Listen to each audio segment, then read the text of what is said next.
Master ఈరోజు మనం చెప్పుకోబోయే కథ భగవంతుడి గురించి. భగవంతుడు నిజంగా మనకొస్తాడా? మనం మాట్లాడినవన్నీ భగవంతుడు వింటాడా? మనకి ఎలాంటి దారి చూపిస్తాడు? అని చెప్పుకోబోయే కథే ఈ కథ. అయితే ఒక ఊర్లో ఒక పేద బ్రాహ్మణుడుండేవాడు. ఆయన పేదగా అయ్యాడు. ఒకప్పుడు బాగానే ఉండేవాడు. పౌరోహిత్యం అన్నీ చేసుకునేవాడు. పెళ్ళాం, పిల్లలు అందరూ చక్కగా తినేవారు. కాకపోతే ఎక్కువ డబ్బులుండేవేం కాదు. ఏ టైంకి ఎంత కావాలో అంతే ఉండేవి. అంటే వాళ్ళు భోజనం తినడానికి వచ్చినప్పుడు భోజనం ఉండేది. సరిపోయేంత. అంటే ఎవరో వచ్చి ఆహ్, బియ్యం గింజలిచ్చేవారు, లేకపోతే ఏవో ధాన్యం ఇచ్చేవారు, లేకపోతే ఏవో పప్పులిచ్చేవారు, పప్పు గింజలు. అలాంటివేవో ఇస్తూ ఉండేవారు. సరిపోయేవి. కూరగాయలేవో ఉండేవి, సరిపోయేవి. కొంతమంది పౌరోహిత్యం చేసేందుకు డబ్బులు గూడా ఇచ్చేవారు. దాంతో పాటు వాళ్ళకి ఏదో బ్రతుకు తెరువు సరిపోయేది. రాను రాను అతని ఆరోగ్యం పాడైంది. పాడైనప్పుడు ఆయన ఎంత కష్టపడ్డా డబ్బులు రాలేదు. అంటే డబ్బులు రావట్లేదు, ఆరోగ్యం బాగోలేదు, పౌరోహిత్యం చేయలేకపోతున్నాడు. అప్పుడేమైందంటే ఆహ్, ఒకసారి భగవంతుడిని ప్రశ్నిద్దాము. భగవంతుడే కదా నాకు చెప్పింది ఇవన్నీ చెయ్యాలని. భగవంతుడిని ప్రశ్నిద్దాము అని అడిగాడు. అడిగి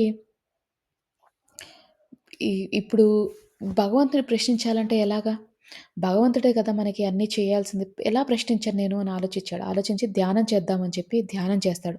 ఇక ఎలాంటి ధ్యానం అంటే ఆహ్, ఆహ్, నిరజల ధ్యానం అంటారు. అంటే జలం కూడా తాగని ధ్యానం. ఆ లెవెల్ వరకు వెళ్ళిపోయాడనమాట.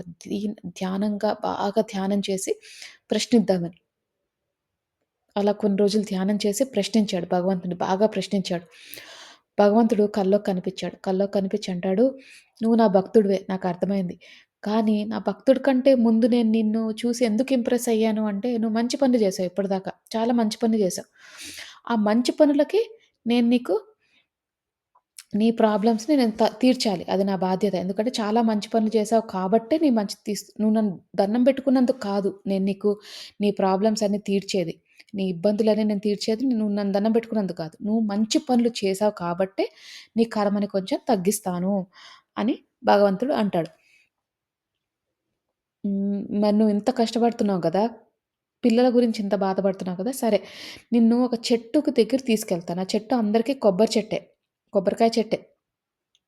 కానీ వాళ్ళకి తెలీనిదేంటంటే, ఆ కొబ్బరికాయ ఎప్పుడైతే కో కట్ చేస్తారో అంటే మన హ్మ్, హ్మ్, కొబ్బరికాయ పగలగొడతామో, అందులో ప్రతి కొబ్బరికాయలో మణులు, మాణ్యాలు ఉంటాయి అని చెప్తాడనమాట. అదే భగవంతుడు చెప్పాడు. చెప్పిన తర్వాత ఆ కల్లో. తర్వాత ఏమంటాడంటే, "నువ్వెళ్ళేటప్పుడు దారిలో నలుగురు సన్యాసులు కనిపిస్తారు. వాళ్ళు నీకు సహాయం చేస్తారు" అని చెప్తాడు. భగవంతుడు ఇవన్నీ చెప్పాడు కల్లోకొచ్చి. తెల్లవారుజామునే లేస్తాడు. తెల్లవారుజామున లేవంగానే భార్యకి చెప్తాడు. భార్య అంటది, "ఏవండీ మీకు పొద్దున్న 5:00 కలొచ్చింది కాబట్టి, తెల్లారుజామున కలొచ్చింది కాబట్టి, ఇది భగవంతుని సూచనలాగా గుర్తించండి. ఎందుకంటే మీరు భగవంతుని ప్రశ్నేశారు కాబట్టి ఆయన అది చెప్పాడు మీకు. సో, మీరు దాన్ని నమ్మండి. ఎళ్ళండి" అని చెప్పంగానే బయలుదేరతాడు. మరి నలుగురు బ్రాహ్మణులు నలుగురు సన్యాసులుంటారని చెప్పాడు కదా! ఈ బ్రాహ్మణుడికి. బయలుదేరతాడు. కొంచెం దూరం వెళ్ళంగానే ఆ చెట్టు అడ్రెస్ అంటే ఆ చెట్టెక్కడుందో అడ్రెస్ అంతా చెప్తాడు భగవంతుడు కల్లోనే. చెట్టెక్కడుందో తనకు తెలిసింది. అర్థమైంది. బయలుదేరగానే ఫస్టు వచ్చేది ఫస్టు ఒక సన్యాసి కనిపిస్తాడు. కనిపించంగానే ఇతను వెళ్తాడు. సన్యాసి దగ్గరికి వెళ్తాడు. సన్యాసి దగ్గరికి వెళ్ళంగానే ఆహ్, ఒక నిమిషం చూస్తాడు ఆ సన్యాసిని. ఆ సన్యాసి ఏంటో ఏం మాట్లాడట్లేదు. అయితే ఇతను వెళ్ళి ఆ సన్యాసిని అడుగుతాడు. "నాకు భగవంతుడు కల్లోకొచ్చాడు. నువ్వు నాకు సహాయం చేస్తా అన్నాడు. అయితే నువ్వు నాకేం సహాయం చేస్తావో చెయ్యి" అంటే ఇంత పెద్ద కర్రని ఇస్తాడనమాట అతను. "కర్రెందుకిస్తున్నావు? నాకు కర్ర అవసరం లేదు. నాకు సహాయం గావాలి. నాకు కావాల్సిన సహాయం. భగవంతుడేమన్నాడు? నువ్వు సహాయం జేస్తావన్నాడు. మరి సహాయం ఎందుకు చేయట్లేదు?" అని అడంగానే హ్మ్, అతను మాట్లాడు. ఆ సన్యాసి అసలెప్పుడూ మాట్లాడడు. ఎవరితోనూ మాట్లాడడు. అయితే ఈ సన్యాసి మాట్లాడట్లేదనేసి, "నీ కర్ర నువ్వు దగ్గరే ఉంచుకో. నాకనవసరము. నాకక్కర్లేదు ఆ కర్ర. ఏం జేసుకోవాలి? నాకు సహాయం అడిగినప్పుడు సహాయం చేయకుండా కర్రిస్తే ఎట్లా?" అని అంటాడు. అనేసి ఇంక సరే ఇంకో సన్యాసి నలుగురని చెప్పాడు గదా! నలుగురు సన్యాసులు హెల్ప్ చేస్తాడని చెప్పాడు భగవంతుడు. రెండో సన్యాసి దగ్గరికెళ్దాం అనుకుంటాడు. బయలుదేరితే ఆ మధ్యలో దారిలోనే కొబ్బరి చెట్ల దగ్గరికెళ్ళే దారిలోనే ఒక సన్యాసి, రెండో సన్యాసి కనిపిస్తాడు. సన్యాసి కనిపించంగానే నాకు భగవంతుడు కల్లోకి కనిపించాడు. "నువ్వు సహాయం చేస్తావని చెప్తా. నాకు సహాయం చేయవా? ఎందుకంటే నేను చాలా ఇబ్బందుల్లో ఉన్నానంటే" అతనంటాడు, "సహాయము చెయ్యాలి అనుకున్నప్పుడు అతను సహాయం చేయడానికి అడిగినప్పుడు ఒక సంచిస్తాడు. ఒక సంచి. ఆ సంచి ఇచ్చినప్పుడు "నువ్వు సంచి ఎందుకిస్తున్నావు? నాకు సంచితో నేనేం జేసుకుంటాను? ఆ సంచి నాకస్సలు అవసరం లేదు. నువ్వే ఉంచుకో. నాకు సహాయం కావాలి. ఆ సహాయం చేయకపోతే ఎట్లా? నేను సహాయం చేయకపోతే నేనెట్లా హ్మ్, హ్మ్, అక్కడ కొబ్బరి చెట్టుకి దగ్గరికెళ్ళి ఎలా ఎలా నేను భగవంతుడు చెప్పింది మీరు ఏమి చెయ్యట్లేదు. కొబ్బరి చెట్టు దగ్గరికెలా వెళ్తాను నేను? తోవంతా ఎలా ఉందో ఏమో నాకు తెలియట్లేదు. ఏదో టెన్షన్‌గా ఉంది. భగవంతుడేమో మీరు సహాయం చేస్తా అంటున్నారు. ఎవరు సహాయం జేయట్లేదు. నీ సంచి నీ దగ్గరే ఉంచుకో" అని చెప్పేసి ముందుకు వెళ్ళిపోతాడు. మూడో సన్యాసి సేమ్ ఇదే. మాట్లాడరు. ఏ సన్యాసి మాట్లాడరు. మూడో సన్యాసి దగ్గర ఒక పెద్ద తాడుంది. ఆ తాడు తీసుకొని ఇస్తాడనమాట. నాకు తాడెందుకు? ఒకడేమో కర్రిస్తాడు. ఒకళ్ళేమో సంచిస్తాడు. ఒకళ్ళేమో తాడిస్తారు. ఏం చేసుకుంటాను ఇవన్నిటితోటి? నాకు అనవసరమైనవన్నీ ఇస్తున్నారు. సహాయం మాత్రం ఎవ్వరూ జేయట్లేదు. నాలుగో దగ్గరికెళ్తాడు. నాలుగో సన్యాసి ఉంటాడు. అతను అంతే మాట్లాడడు. కాకపోతే ఒక నిచ్చెనిస్తాడు. నిచ్చెనిచ్చి అక్కడికెళ్ళి ఆహ్, నిచ్చెనిచ్చి తీసుకెళ్ళమంటాడు. అయితే అతనంటాడు, "నేనేం చేయను నిచ్చెనతోటి. నిచ్చెన నాకసలు ఎందుకు అవసరం? ఇప్పుడు నేనేం చేసుకున్నా? నిచ్చెన మోసుకొని ఎక్కడికెళ్ళేది? నాకనవసరం" అని చెప్పి బయలుదేరతాడనమాట. బయలుదేరంగానే ఈళ్ళేంటో మనసులో తిట్టుకుంటూ ఉంటాడు. భగవంతుడేమో చెప్పాడు సన్యాసులని మనుషుల రూపంలో ఉంటే ఎవ్వరు హెల్ప్ చేయరు. మనం ఎవ్వరిని నమ్ముకోవడానికి లేదు అనేసి ఆ చెట్టు దగ్గరికెళ్తాడు. చెట్టు దగ్గరికెళ్ళగానే అక్కడ ఒక గుడి ఉంటది చెట్టు దగ్గర. ఆ గుడి దగ్గర కూర్చుంటాడు. అక్కడ శివుడి గుడి అనమాట. ఆ శివుడిది ప్రశ్నిస్తాడు. శివ నువ్వేమో నాకిస్తా అన్నావు. నాకేమి ఇవ్వలేదు. అంటే వాళ్ళు హెల్ప్ చేస్తారన్నావు. ఏమి ఇవ్వలేదు అంటాడు. సరే నేనొచ్చిందెందుకు కొబ్బరికాయలు కొట్టుకోవడానికి గదా! అని అక్కడికెళ్తాడు. కొబ్బరి చెట్టు దగ్గరికెళ్తాడు. కొబ్బరి చెట్టు కనిపిచ్చింది. చాలా కాయలున్నాయి. కొట్టుకుందామని చూస్తాడు. చూస్తే ఏమీ ఉండదక్కడ. అసలు ఏమీ లేదు. ఆ గుడిలో ఖాళీగా ఉంది. భగవంతుడు ఖాళీగా అక్కడ భగవంతుడి దగ్గర ఎవరు లేరు. చిన్న గుడనమాట. భగవంతుడి దగ్గర ఎవ్వరూ లేరు. ఇంక ఏం చేయాలి? ఆ భగవంతుడిని అడిగితే భగవంతుడు ఏమిస్తాడు?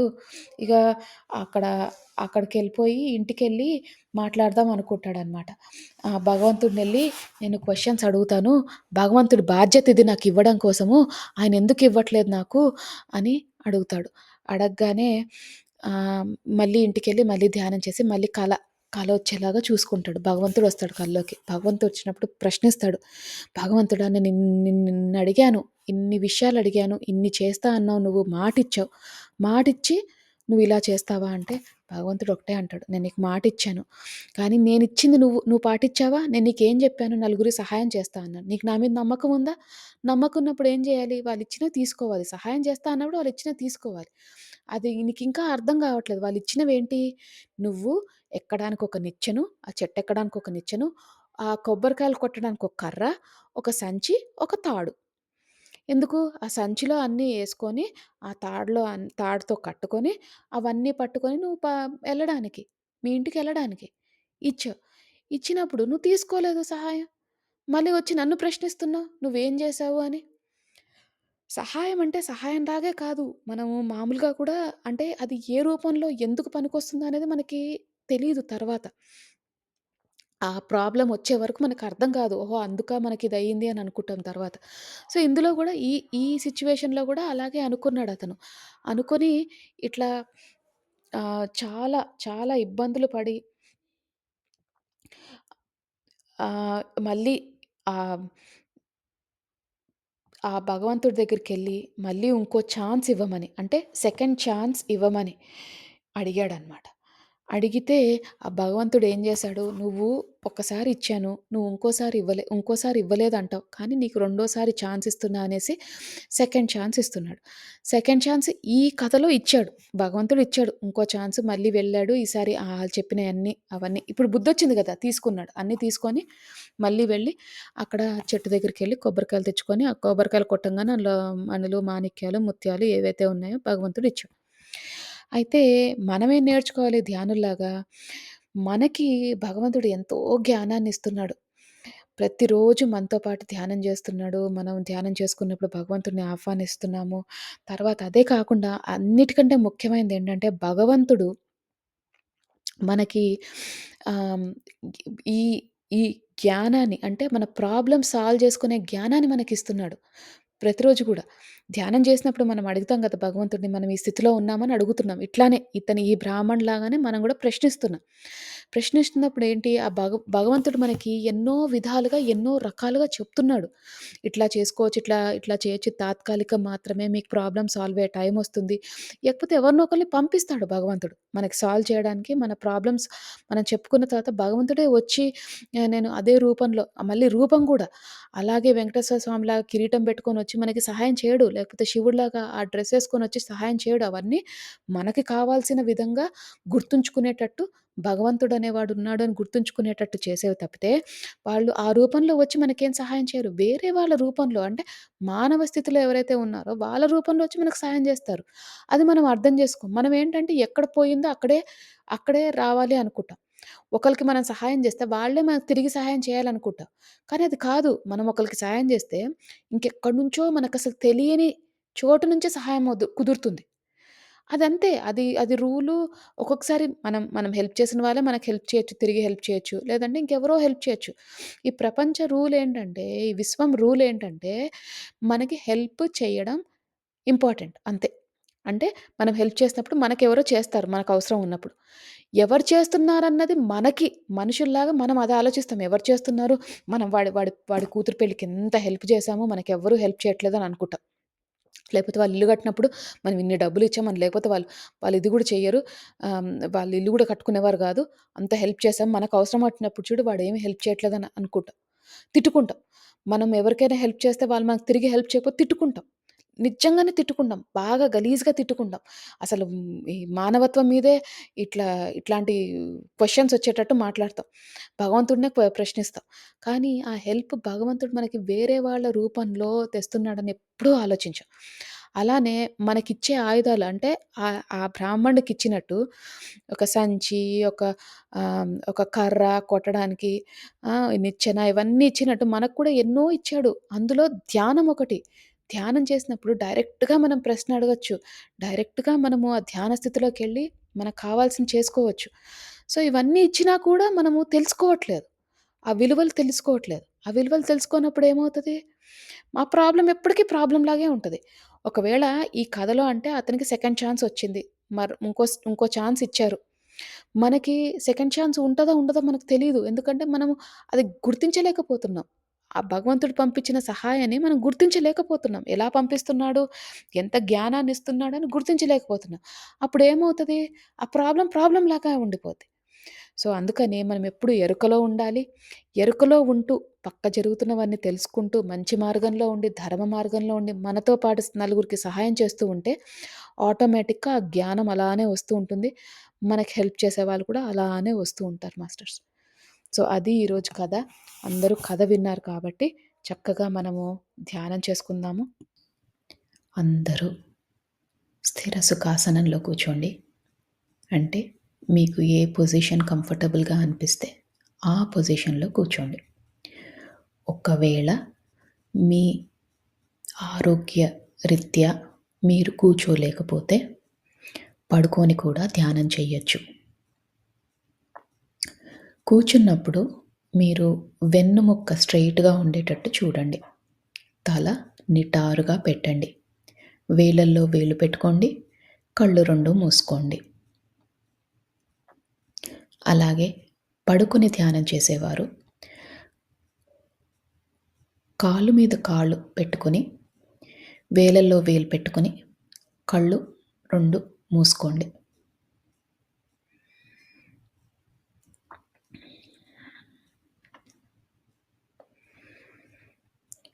ఇప్పుడు మనము నిండు శ్వాసని తీసుకుందాం. అంటే శ్వాస ఎంత నిండుగా ఉండాలంటే, మనం శ్వాస లోపలికి పీల్చుకుంటున్నప్పుడు, ఈ విశ్వంలోని సమస్త కాస్మిక్ ఎనర్జీ అంతా కూడా మీ శరీరంలోకి వెళ్తున్నట్టు భావించండి. ఈ విశ్వంలో ఎంతో మంచి పాజిటివ్ ఎనర్జీ ఉంది. అదంతా కూడా మనం స్వీకరిస్తున్నాం. మన శరీరాన్ని, మన మనసుని ఓపెన్ చేసి పెట్టుకున్నాం. ప్రతి ఒక్క కాస్మిక్ ఎనర్జీ గానీ, పాజిటివ్ ఎనర్జీ గానీ రిసీవ్ చేసుకునే స్థితిలోకి వెళ్ళబోతున్నాం. అందుకని చక్కగా ఒక్క నిండైన శ్వాస తీసుకోండి.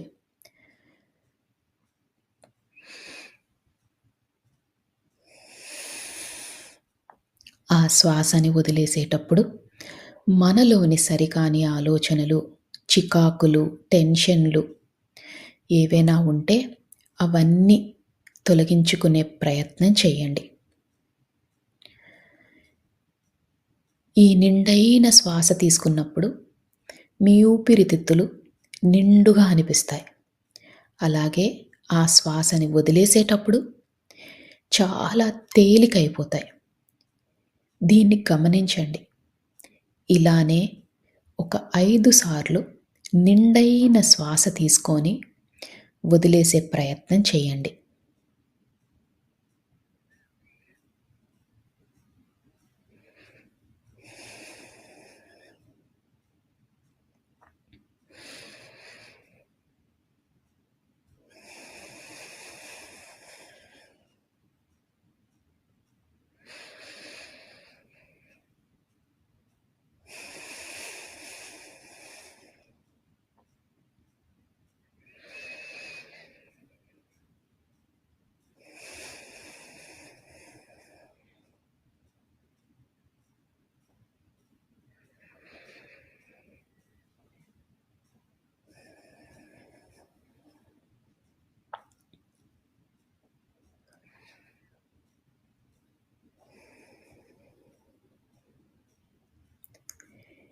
ఇప్పుడు మీ మనసు, శరీరం చాలా తేలికైనట్టు మీకు భావన కలుగుతుంది.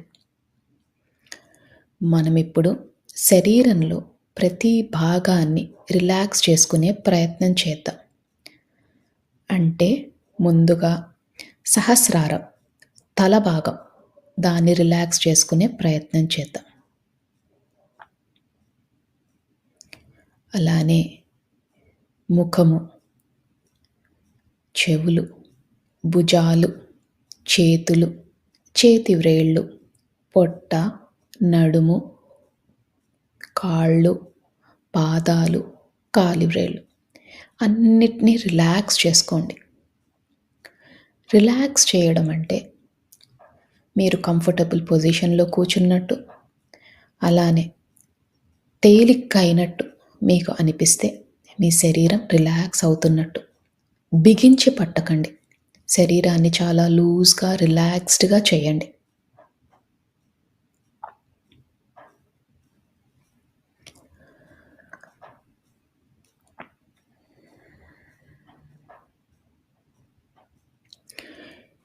ఇప్పుడు మీ శరీరం అంతా రిలాక్స్ అయింది. మీ మనసు కూడా చాలా తేలిక అయ్యింది. ఇక అతి ముఖ్యమైన విషయం, మీరు ఎలాంటి సమస్యతో బాధపడుతున్నా, ఎలాంటి స్థితిలో ఉన్నా, ఇదంతా తాత్కాలికమని మాత్రమే గుర్తించండి. ఎందుకంటే ఏ సమస్యకైనా ఒక సమాధానం ఉంటుంది. దాని దొరికే ప్రయత్నమే, దాన్ని కనుక్కునే ప్రయత్నమే ఈరోజు మనం చేసే ఈ ధ్యానం. అందుకని శరీరం అంతా రిలాక్స్ చేస్తున్నాం, మనసుని రిలాక్స్ చేస్తున్నాం. ఎలాంటి పరిస్థితులైనా కూడా ఒక అరగంట పాటు మనం అది పక్కన పెడుతున్నాం. అంటే దాన్ని మర్చిపోయే ప్రయత్నం చేస్తున్నాం. మరి ఇది మర్చిపోవాలంటే మనకి ఆ భగవంతుని శక్తి కావాలి. మీ ఇష్టదైవమైన ఎవరైనా మీ ఇష్టదైవం ఉంటే ఆ ఇష్టదైవాన్ని మనస్ఫూర్తిగా నమస్కరించుకోండి.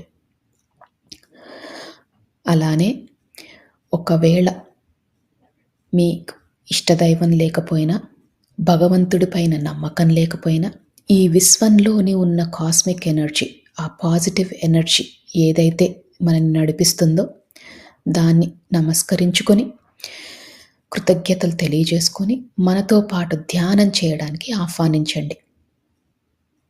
మీ ఇష్ట దైవాన్నైనా, ఈ పాజిటివ్ ఎనర్జీనైనా మనతో పాటు ధ్యానం చేసే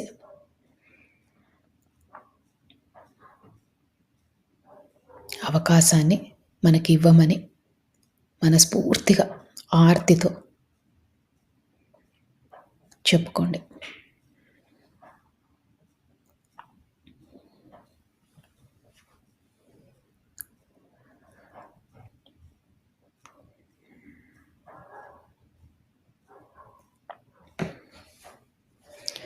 మీ శరీరం అంతా తేలికైపోయింది. మీ మనసు కూడా చాలా తేలిగ్గా ఉంది. ఇక మనం ధ్యాన లోతుల్లోకి వెళ్దాం.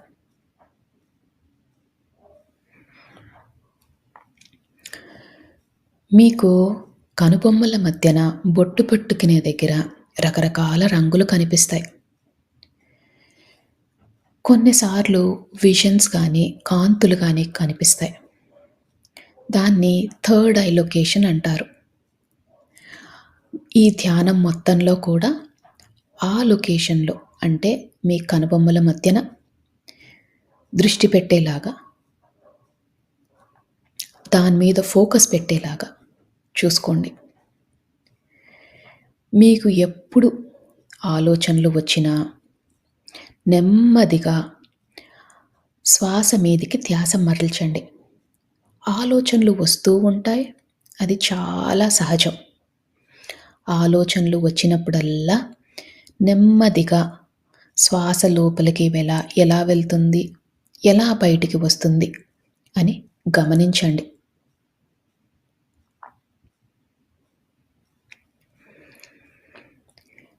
ఆలోచనలతో పోట్లాడొద్దు. నెమ్మదిగా శ్వాస మీదికి ధ్యాస మరల్చండి.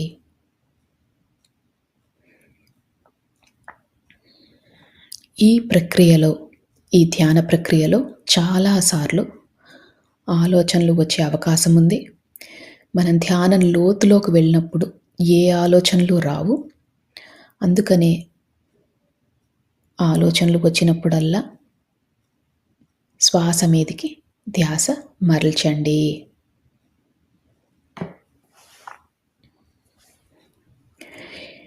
మనం ధ్యాన లోతుల్లోకి వెళ్ళబోతున్నాము.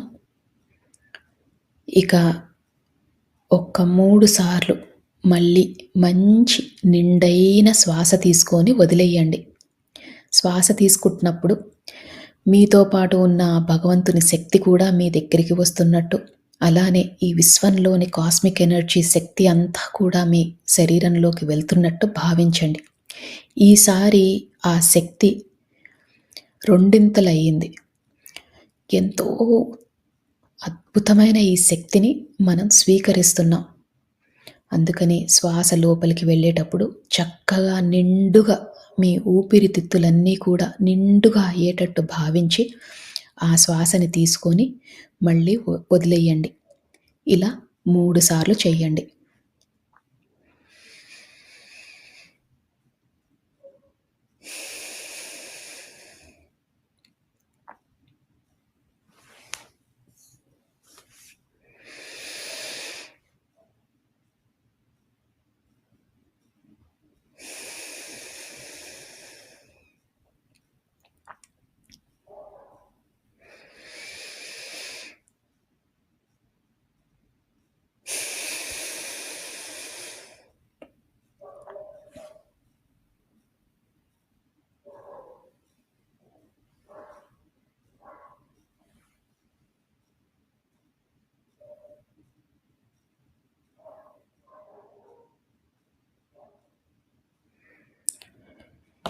ఇప్పుడు మీ శరీరము, మీ మనసు చాలా తేలికైపోయాయి.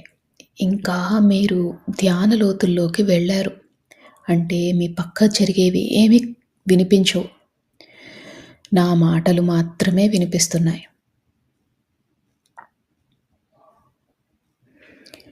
ఆ కనుబొమ్మల మధ్యన ఉన్న ఆ ప్రదేశాన్ని అంటే థర్డ్ ఐ లొకేషన్‌ని బాగా ఫోకస్‌లో పెట్టండి. ఒక్కోసారి మీకు ఆ థర్డ్ ఐ లొకేషన్‌లో కొంచెం భారంగా అనిపించినా, నొప్పిగా అనిపించినా అది చాలా సహజం.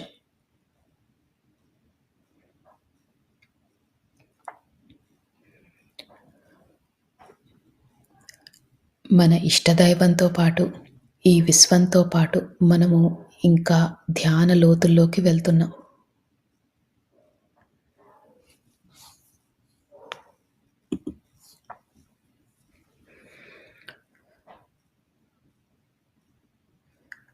ఈ ధ్యాన లోతుల్లోకి వెళ్ళేటప్పుడు మీరు గమనించాల్సిన విషయం, మీ శరీరమంతా చాలా తేలికైపోయింది. మీకు ఎలాంటి ఇబ్బందులు లేవు. మీరు చాలా ధ్యాన స్థితికి వెళ్ళబోతున్నారు. ఈ విశ్వం మనకు సహకరిస్తుంది. మనము అద్భుతమైన స్థితికి వెళ్ళబోతున్నాం. మనకున్న పరిస్థితులు తాత్కాలికం మాత్రమే.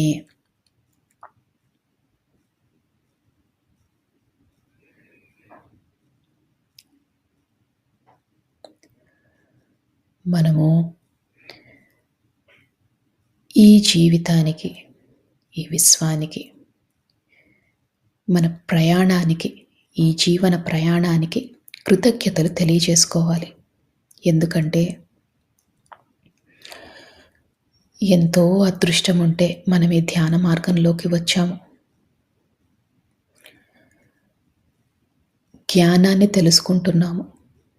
అందుకని మనము మనస్ఫూర్తిగా ఒకసారి కృతజ్ఞతలు కూడా తెలియజేసుకుందాం.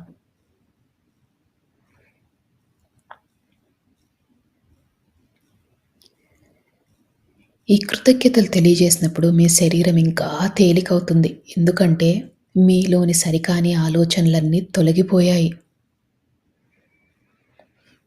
మీరు ఎంతో రుణపడి ఉన్నారు ఈ అవకాశానికి, ఈ విశ్వానికి.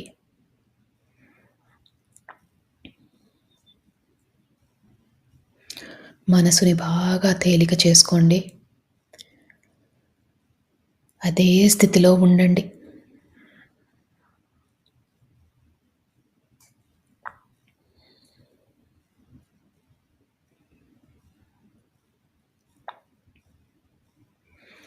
ఆలోచనలు వస్తూ ఉంటాయి.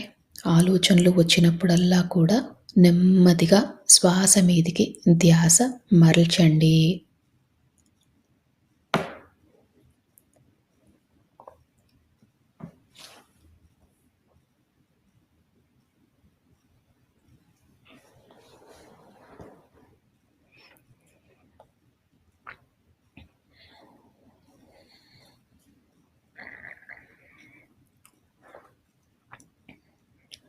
మనము మానవ జన్మ ఎత్తిందే కర్మలు తీర్చుకోవడాని కోసం. అంటే ఎన్నో జన్మలుగా కర్మలు చేస్తున్నాం. దాన్ని తొలగించుకునే ప్రయత్నం చేస్తున్నాం. ఈ కర్మలు తొలగిపోవాలంటే మనలో పరివర్తన చాలా ముఖ్యం. అలానే పశ్చాత్తాపం, ప్రాయశ్చిత్తం కూడా చేసుకోవాలి. అంటే మనం చేసిన తప్పులని గతంలో గానీ, గత జన్మలలో గానీ చేసిన తప్పులని క్షమించమని మనస్ఫూర్తిగా కోరండి.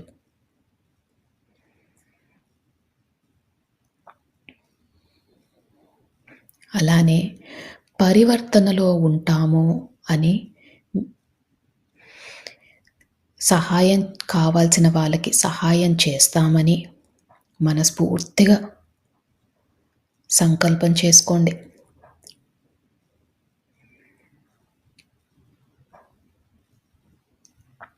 మా వద్దకు సహాయం కోరి వచ్చిన వారికి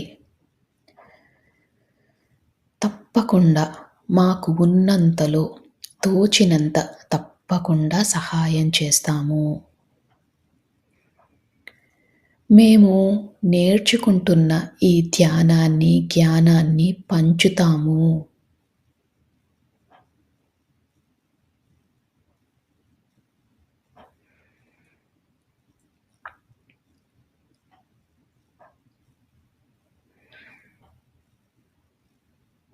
ప్రతి జీవాత్మకు కూడా మా వల్లే సుఖంగా బ్రతికే హక్కు ఉందని తెలుసుకున్నాము.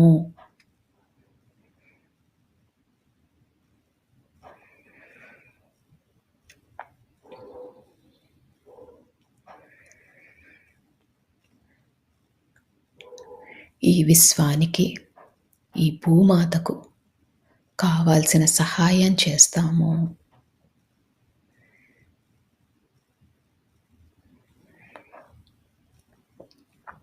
ఈ సంకల్పాలు మనం చెప్పుకున్నప్పుడు మీ శరీరం ఇంకా తేలికవుతుంది. మీ మనసు కూడా బాగా తేలికవుతుంది.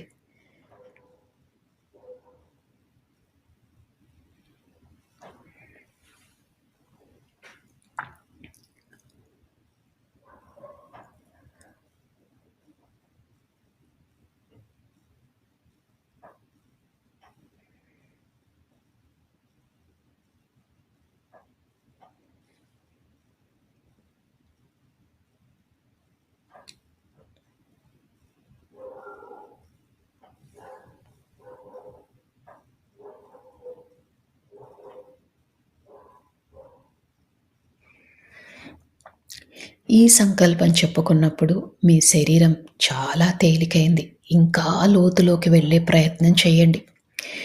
మీ పక్కన ఏది జరుగుతున్నా మీకు పట్టించుకోవద్దు. నా మాటలు మాత్రమే మీకు వినిపిస్తున్నాయి. ఈ ధ్యాన లోతుల్లోకి మీరు వెళ్ళిపోయారు. ధ్యానంలో ఆ మహాదేవుడిని,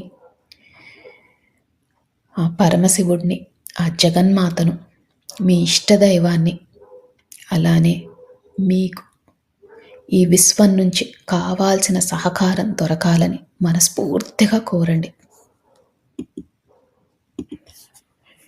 ఇప్పుడు విశ్వంలోని సమస్త కాస్మిక్ ఎనర్జీ అంతా కూడా కాంతుల రూపంలో మన శరీరంలోకి వెళ్తున్నట్టు భావించండి.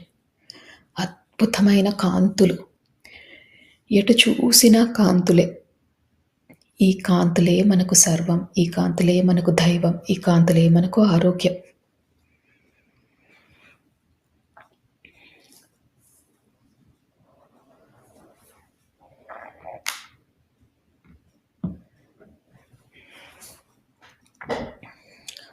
ఈ అద్భుతమైన కాంతుల వల్ల మన శరీరం చాలా ఆరోగ్యంగా ఉంటున్నట్టు భావించండి.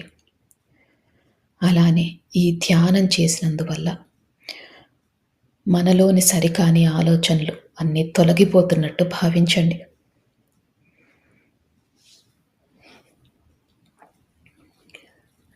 ఈ రోజు నుంచి మన కుటుంబ కలహాలన్నీ తొలగిపోతాయి.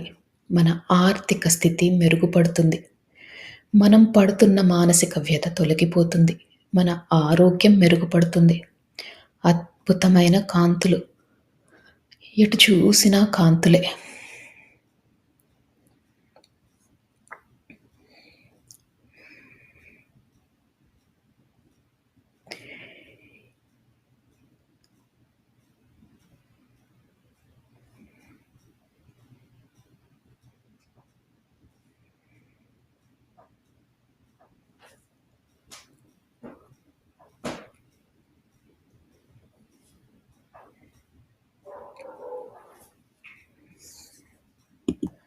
ఇంకా ఇంకా ధ్యాన లోతుల్లోకి వెళ్తున్నారు. అద్భుతమైన స్థితి. శరీరము, మనసు అన్నీ తేలికైపోయాయి.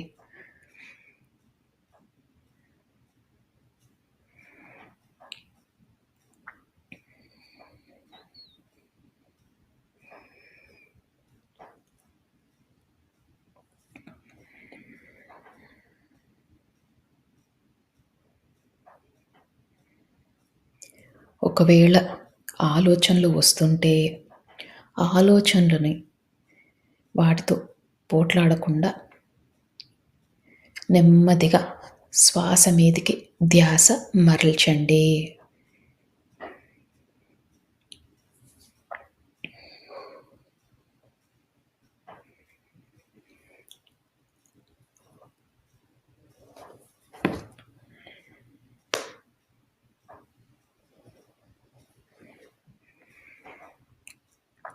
ఇంకా ఇంకా ధ్యాన లోతుల్లోకి వెళ్తున్నారు.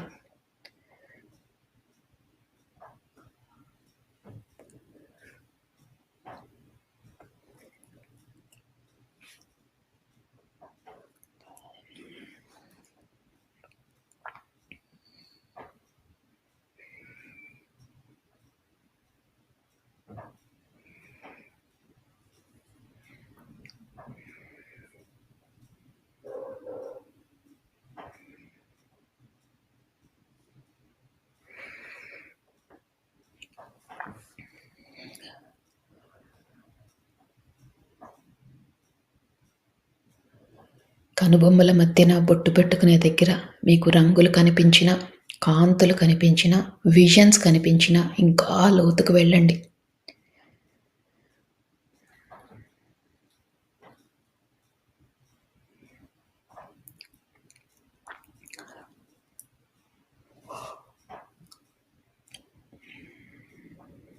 అద్భుతమైన ధ్యాన స్థితిలో ఉన్నారు. సంకల్పాలు చెప్పుకున్నాం. పశ్చాత్తాపంలో ఉంటామని, ప్రాయశ్చిత్తం చేసుకుంటామని, పరివర్తనలో ఉంటామని మనము విశ్వానికి మాట ఇచ్చాం.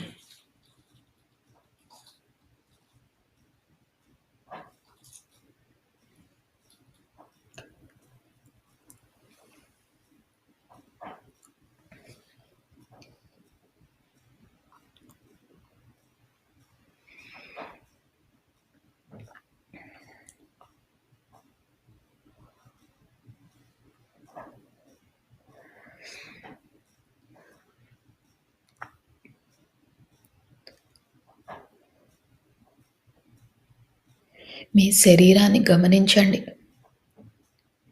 చాలా తేలిగ్గా ఉంది.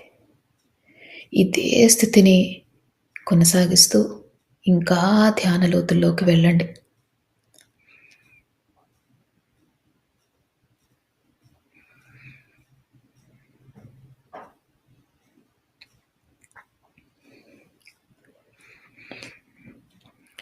ఇప్పుడు మీరు ఈ జన్మలో ఎవరినైనా మీరు బాధ పెట్టి ఉంటే మనస్ఫూర్తిగా వాళ్ళకి క్షమాపణలు తెలియజేసుకోండి.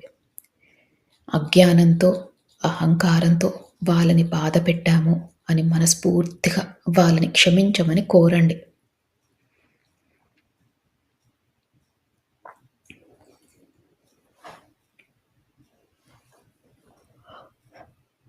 అలానే ఎవరైనా మిమ్మల్ని బాధపెట్టి ఉంటే ఈ ఈ గతంలో వారిని మనస్ఫూర్తిగా మీరు క్షమించండి.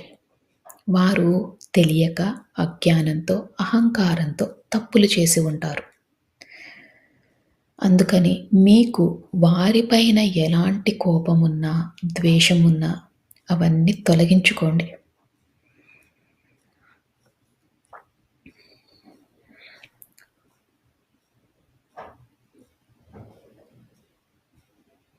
ఇలా చేసినప్పుడు మన మనసు శూన్యమవుతుంది. మనసు శూన్యమైనప్పుడే ఈ విశ్వంతో అనుసంధానం అవ్వగలం. మీ ఇష్టదైవంతో అనుసంధానం అవ్వగలం. అందుకని ఎవరిపైనైనా కోపం గాని, ద్వేషం గాని ఉంటే అవన్నీ తొలగించుకోండి. శూన్య స్థితికి చేరుకోండి.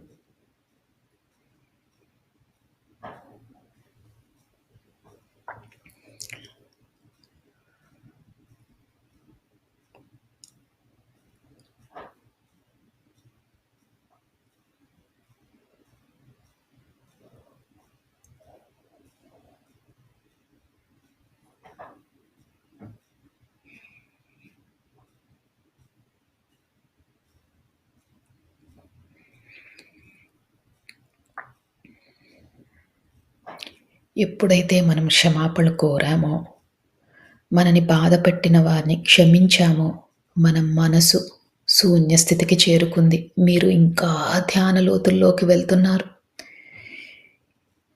ఆ విశ్వంతో అనుసంధానం అవుతున్నారు.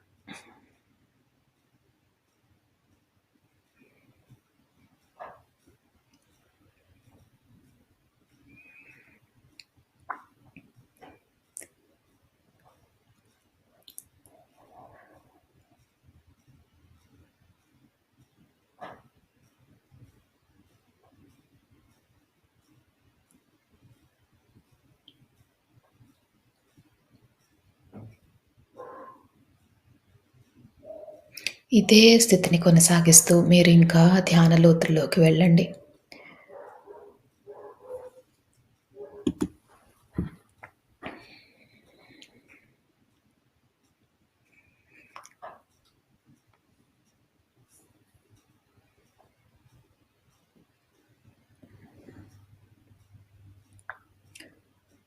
అద్భుతమైన ధ్యాన స్థితిలో ఉన్నారు.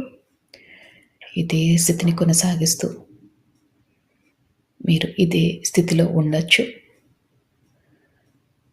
ఒకవేళ ఈ స్థితి నుంచి బయటికి రావాలనుకుంటే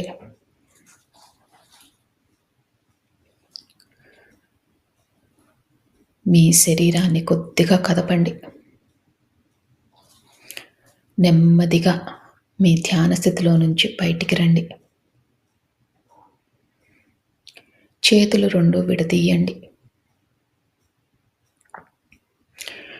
కళ్ళ మీద పెట్టుకోండి. మీతో పాటు ధ్యానం చేసిన వారందరికీ కూడా మనస్ఫూర్తిగా కృతజ్ఞతలు తెలియజేసుకోండి. ఈ విశ్వానికి కృతజ్ఞతలు తెలియజేసుకోండి. మీ ఇష్టదైవానికి కృతజ్ఞతలు తెలియజేసుకోండి. మీ మాస్టర్స్కి కృతజ్ఞతలు తెలియజేసుకోండి. ఇంత మంచి జీవితాన్ని ధ్యానం చేసుకునే అవకాశాన్ని ఇచ్చినందుకు మనస్ఫూర్తిగా ధన్యవాదాలు తెలియజేసుకుంటూ, అలానే తెలియక చేసిన తప్పులు ఏవైనా ఉంటే క్షమించమని కోరుతూ, మీరు ధ్యాన లోతుల్లో నుంచి బయటికి రావచ్చు.